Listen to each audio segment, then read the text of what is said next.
श्री भक्तमाल में आज हम श्री नाभादास जी का चरित्र वर्णन पढ़ेंगे।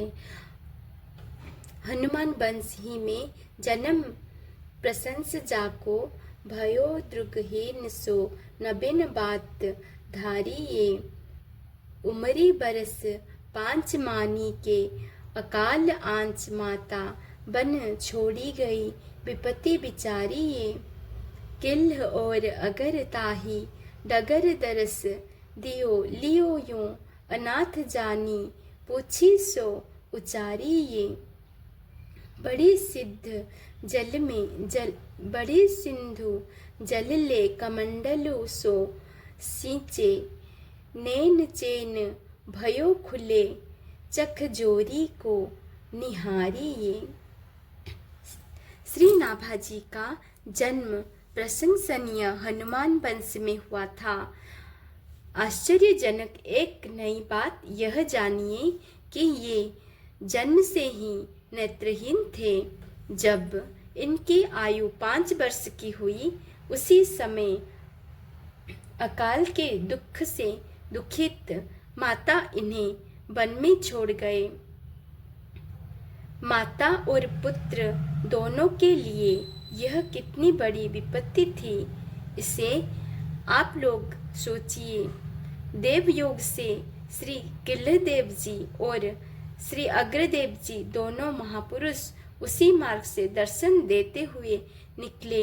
बालक नाभाजी को अनाथ जानकर जो कुछ दोनों ने पूछा, उसका उन्होंने उत्तर दिया। वे बड़े भारी सिद्ध संत थे। उन्होंने अपने कमंडलों से जल लेकर नाभाजी के नेत्रों पर छिड़क दिया। संतों की कृपा से नाभाजी के नेत्र खुल गए और सामने दोनों संतों को उपस्थित देखकर उन्हें परम आनंद हुआ। पायों परी आंसू आए, कृपा करी संग लाए।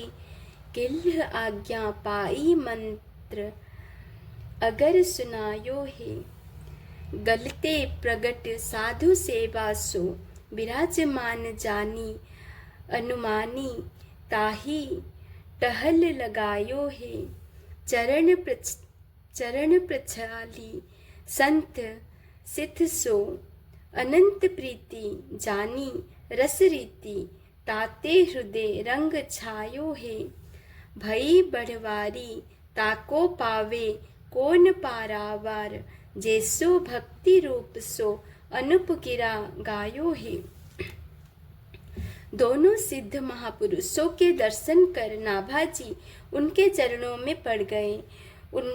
उनके नेत्रों में आंसू आ गए। दोनों संत कृपा करके बालक नाभाजी को अपने साथ लाए। श्री किल्लदेव जी की आज्ञा पाकर श्री अग्रदेव जी ने इन्हें राम मंत्र का उपदेश दिया और नारायण दास यह नाम रखा। गलता आश्रम में साधु सेवा प्रसिद्ध थी। वहाँ सर्वदा संत समूह विराजमान रहता था। श्री अग्रदेव जी ने संत सेवा के महत्व को जानकर और संत सेवा से ही यह समर्थ होकर जीवों का कल्याण करने वाला बनेगा, यह अनुमान कर नाभाजी को संतों की सेवा में लगा दिया। संतों के चरणों तथा उनके सिद्ध प्रसाद का सेवन करने से श्री नाभाजी का संतों में अपार प्रेम हो गया। इन्होंने भक्ति रस की रीतियां जान ली। इससे इनके हृदय में अद्भुत प्रेमानंद छा गया।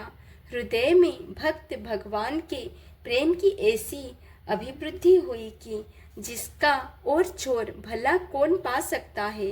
इस प्रकार जैसे श्री नाभाजी मूर्तिमान भक्ति के स्वरूप हुए, वैसे ही सुंदर वाणी से इन्होंने भक्तमाल में भक्तों के चरित्रों को गाया है। हे श्याम सुंदर, राधे राधे।